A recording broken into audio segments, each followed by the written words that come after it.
ఈరోజు కార్తీక దీపం సీరియల్లో సూరజ్, నువ్వు దక్షిణామూర్తితో మాటలు ఎందుకు ఆడుతున్నావు అని అడుగుతాడు. దక్షిణామూర్తి ఎవరు సార్ అని అంటాడు సూరజ్. ఇప్పుడు నువ్వు మాట్లాడుతున్నావు కదా, అతనే దక్షిణామూర్తి అని అంటాడు శ్రీమన్నారాయణ. అలాగా సార్, నాకు తెలీదు అని అంటాడు సూరజ్. అతనితో మరి ఏం మాట్లాడుతున్నావు అని అడుగుతాడు శ్రీమన్నారాయణ. నీ గురించి, మీ ఫ్యామిలీ గురించి చెప్పమని అడిగాడు అని అంటాడు సూరజ్. నువ్వేం చెప్పావు అంటాడు శ్రీమన్నారాయణ. అవన్నీ నన్ను అడగకూడదు సార్, మా సార్ని వెళ్ళి అడగండి అని చెప్పాను అంటాడు సూరజ్. అంతేనా, ఇంకేమైనా చెప్పావా అని అడుగుతాడు శ్రీమన్నారాయణ. అంతే సార్, ఇంకేమీ చెప్పలేదు అని అంటాడు సూరజ్. అయితే సరే, ఇంకెప్పుడు అతను కనబడినా కూడా అతని మొహం కూడా చూడకు, అతనితో మాట్లాడుకు అనేసి అంటాడు. ఎందుకు సార్ అని అడుగుతాడు సూరజ్. చెప్పాను కదా, నువ్వు అస్సలు మాట్లాడకు, ఇంకొకసారి అతనితో మాట్లాడొద్దు అని కోపంగా అరుస్తాడు శ్రీమన్నారాయణ. వెంటనే బ్రదర్, నీతో చాలా పని ఉంది, ఇట్రా అని పిలుస్తాడు కార్తీక్. శ్రీమన్నారాయణ తిట్టేసి వెళ్ళిపోతాడు. అయితే సూరజ్ వచ్చి, బ్రదర్ ఏంటి, నేనేమైనా తప్పన్నానా, నా మీద సీరియస్ అయిపోతారేంటి అని అంటాడు సూరజ్. బ్రదర్, అంతా తర్వాత చెప్తాను, ఇప్పుడు పని ఉంది అర్జెంటుగా అని పద లోపలికి అని చెప్పి లోపలికి తీసుకెళ్ళిపోతాడు. అక్కడేమో శ్రీమన్నారాయణ, నీకు ఎక్కడెక్కడ బ్రాంచులు ఉన్నాయో అన్ని చోట్ల నీకు పోటీగా నేను బ్రాంచులు ఓపెన్ చేస్తున్నాను, నీకు పోటీ నేనే, నువ్వు నన్ను నెగ్గలేవు అని అన్న మాటలు గుర్తు తెచ్చుకుంటాడు శ్రీమన్నారాయణ. హాయ్ ముద్దుల తాతయ్య అని పిలుస్తుంది శౌర్య.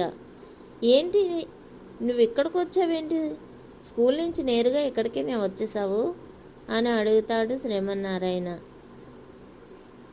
అవును తాతయ్య, నాన్న రమ్మన్నాడు వచ్చేసాను అని అంటుంది జోష్న. శౌర్య, ఎందుకు వచ్చావు కూడా చెప్పు అని అంటాడు కార్తీక్. నేనెందుకు నాన్న చెప్పడం, మీరు ముందే చెప్పేసి ఉంటారు కదా, నేను చూపిస్తాను డైరెక్ట్గా అని చెప్పి ప్రోగ్రెస్ రిపోర్ట్ చూపిస్తుంది శౌర్య.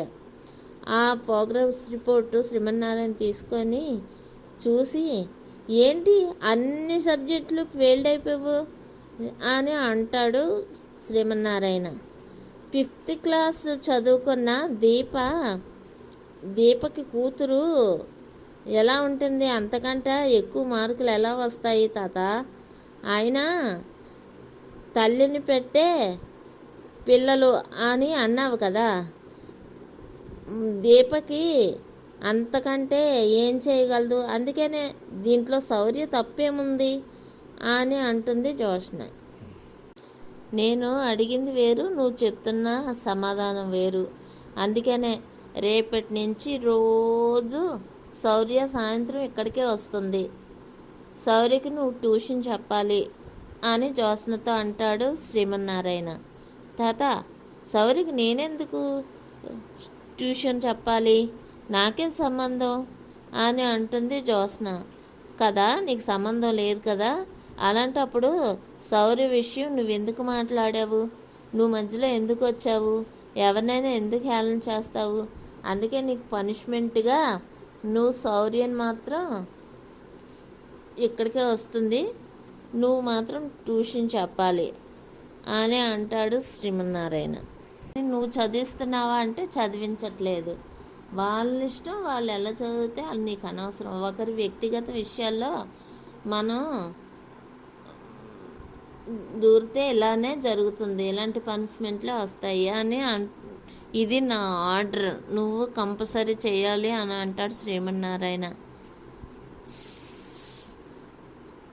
ఇప్పుడు అర్థమైందా మరదలా? సౌరి విషయం నువ్వెందుకు మాట్లాడాలి అని అంటాడు కార్తీక్. పైగా నా కూతుర్ని ఎందుకు హేళన చెయ్యాలి అని అంటాడు కార్తీక్. బుద్ధి లేక అంటుంది జ్యోత్స్న. కదా, అందుకనే నువ్వు నా కూతురికి చదువు చెప్పాలి. పైగా నా కూతురికి అందమైన టీచర్ దొరికింది అని అంటాడు కార్తీక్. శౌర్య పిన్ని దగ్గర పాఠాలు బాగా నేర్చుకోమ్మా అని దీప అంటుంది. జోని నేను పిన్ని అని పిలాలా అని శౌర్య అంటుంది. నన్ను పిన్ని అని పిలవకు అని అంటుంది జ్యోత్స్న. పిన్ని నీకు పాఠాలు చెప్తుంది కాబట్టి జోని మిస్ అని పిలు అని అంటాడు కార్తీక్. ఇది చాలా బాగుంది, జో మిస్ అని అంటుంది శౌర్య. జో మిస్ నువ్వు నాకేం చెప్తావు అని అడుగుతుంది జ్యోత్స్న. 5th క్లాస్ చదివిన మీ అమ్మాయి అయితే ఏం చెప్పలేదు, కానీ మాస్టర్ డిగ్రీ చేసిన మేడం నీకు బాగానే చెప్తుంది, ఏమడిగినా చెప్తుంది అని అంటాడు కార్తీక్. ఏమడిగినా చెప్తుందా అని అంటుంది శౌర్య. అంటాడు కార్తీక్. జో నేను ఒక ప్రశ్న అడగాల అని అడుగుతుంది శౌర్య. ఏంటది అంటుంది జ్యోత్స్న. ఆకాశం తెల్లగా ఎందుకుంటుంది అని అడుగుతుంది శౌర్య. భూమి తిరుగుతుంది కాబట్టి మనకి తెల్లగా కనిపిస్తుంది అని అంటుంది జ్యోత్స్న. భూమి ఎందుకు తిరుగుతుంది అని అంటుంది శౌర్య. గ్రావిటీ వల్ల అని అంటుంది జ్యోత్స్న. మరి మనం ఎందుకు తిరగట్లేదు అంటుంది శౌర్య. అది కూడా గ్రావిటీ వల్లే అని జ్యోత్స్న అంటుంది. మరి భూమి తిరిగితే మనం ఎందుకు పడిపోవట్లేదు? భూమి తిరగడం ఆగిపోవచ్చు కదా అని అంటుంది శౌర్య. భూమి తిరగడం ఆగిపోతే గ్రావిటీ ఆగిపోతుంది, విశ్వంలో పడిపోతుంది అని అంటుంది జ్యోత్స్న. అదెక్కడుంది అని అడుగుతుంది శౌర్య. వస్తాయి, అది మన చుట్టూనే ఉంది అని అంటుంది జ్యోత్స్న. మరి నువ్వెందుకు పడిపోవటం లేదు, నువ్వు జారిపోవట్లేదు? జో చెప్పు. ఒకవేళ నువ్వన్నట్టు భూమి జారిపోతూ ఉంటే ఏదో ఒక రోజు మనం కూడా జారిపోతాం కదా అని శౌర్య అంటుంది. నీలాంటి మేధావికి చదువు చెప్పడం నా వల్ల కాదు అని జ్యోత్స్న అంటుంది. హాయ్ మనవడా, హాయ్ దీపా, హాయ్ జ్యోత్స్న, నువ్వేంటి ఇక్కడున్నావు, నువ్వేంటి తల పట్టుకున్నావు అని అడుగుతుంది పారిజాతం. జో నాకు ట్యూషన్ చెప్తుంది అని అంటుంది శౌర్య. మంచి పనే కదా అనేసి అంటుంది పారిజాతం. ముద్దుల తాత చెప్పమన్నాడు అని అంటుంది శౌర్య. అర్థమయ్యింది, అయినా నువ్వెందుకు తల పట్టుకున్నావు అని అడుగుతుంది జ్యోత్స్న పారిజాతం.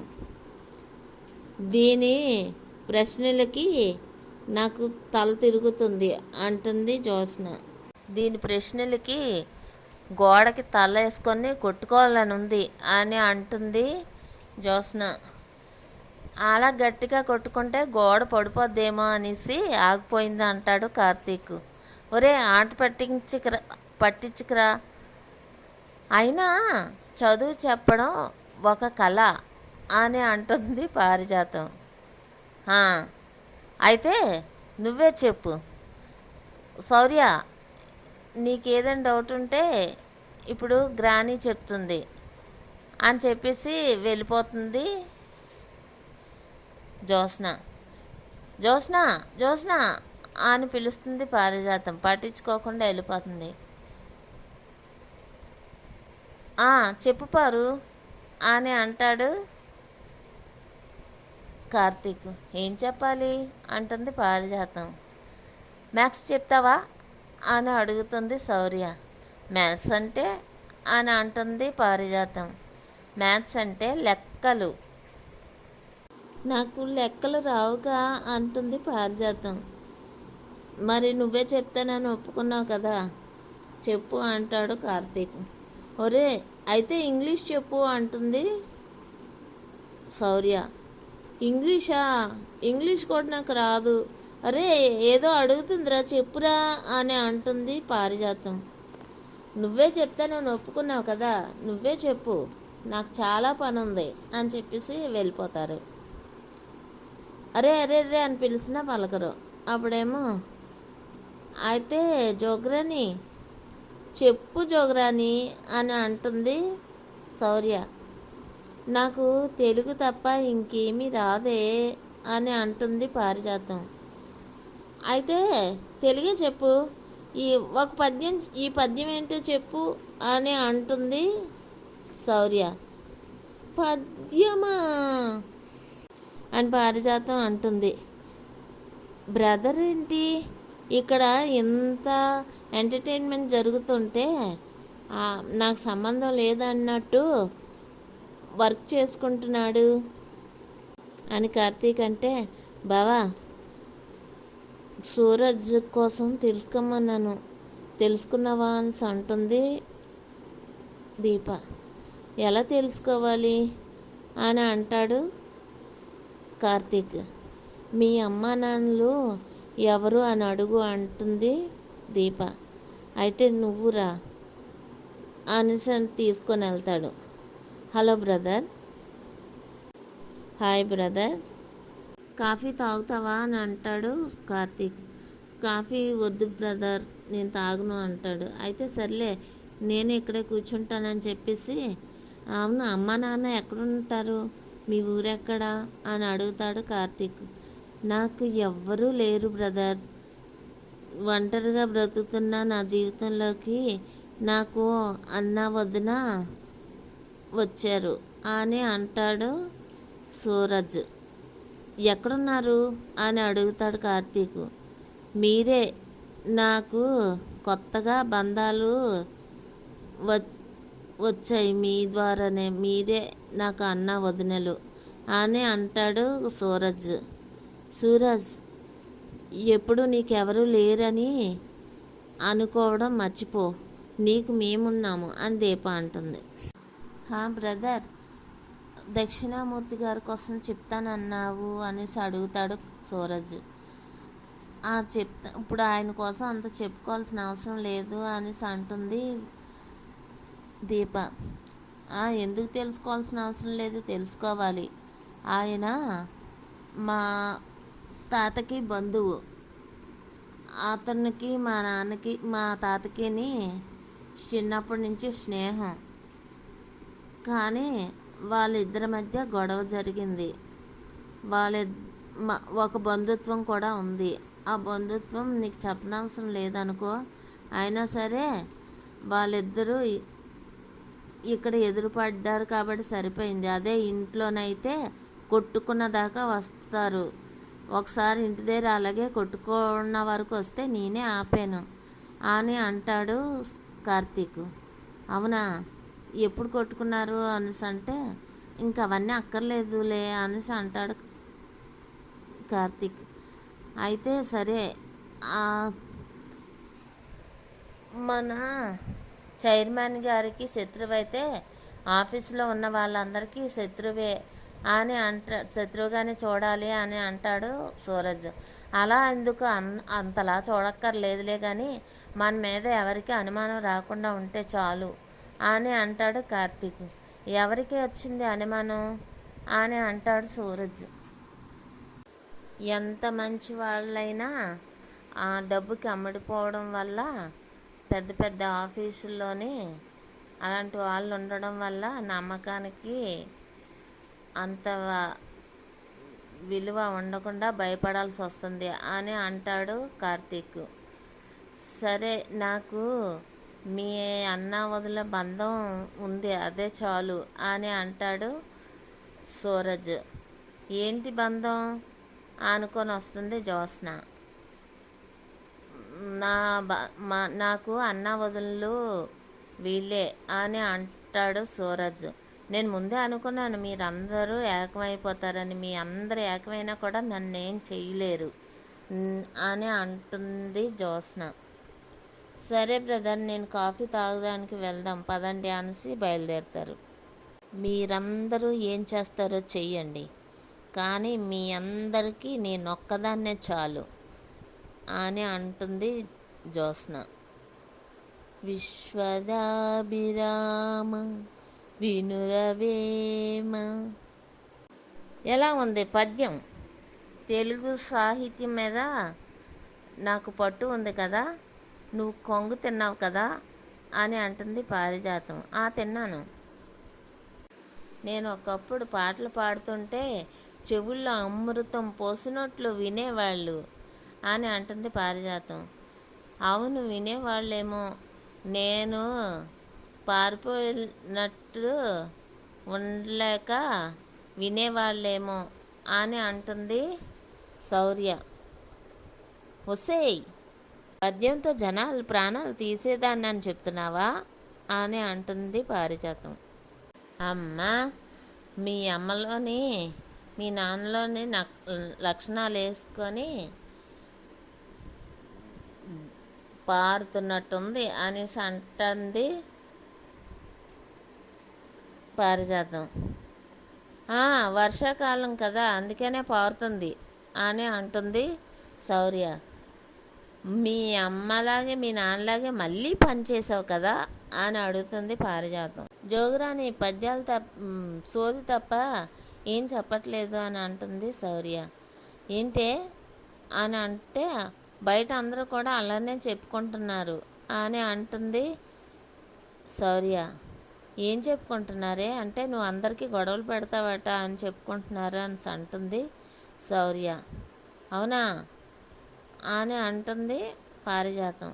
సర్లే కానీ జోగురాని, నువ్వు ఆబాల గోపాలం అంటే దానికి అర్థం చెప్పు అని అడుగుతుంది శౌర్య.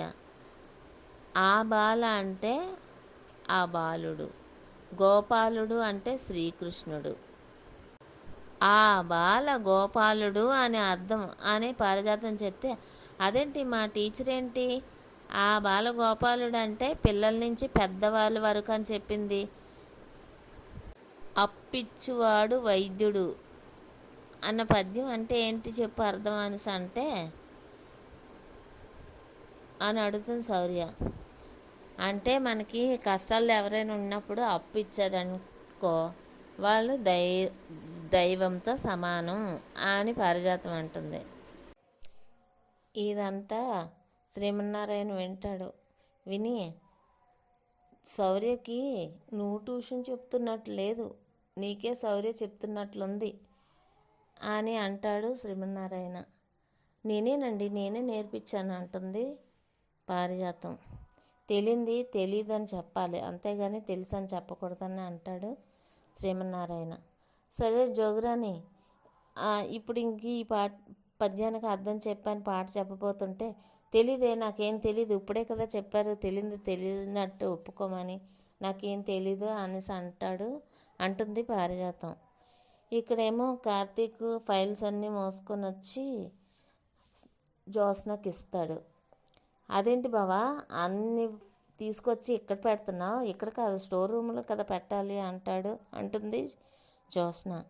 ఈ అన్ని స్టోర్ రూమ్ కాదు, మీకోసమే. ఈ ఫైల్స్లో ఉన్న అవన్నీ చదివి స్టడీ చేసి కొత్తగా ప్రింట్ అవుట్లు తీసి మళ్ళీ ఫైల్ రెడీ చేసి పెద్దసారికి తీసుకెళ్ళి ఇమ్మన్నారు మీ CEO అని అంటాడు కార్తీక్.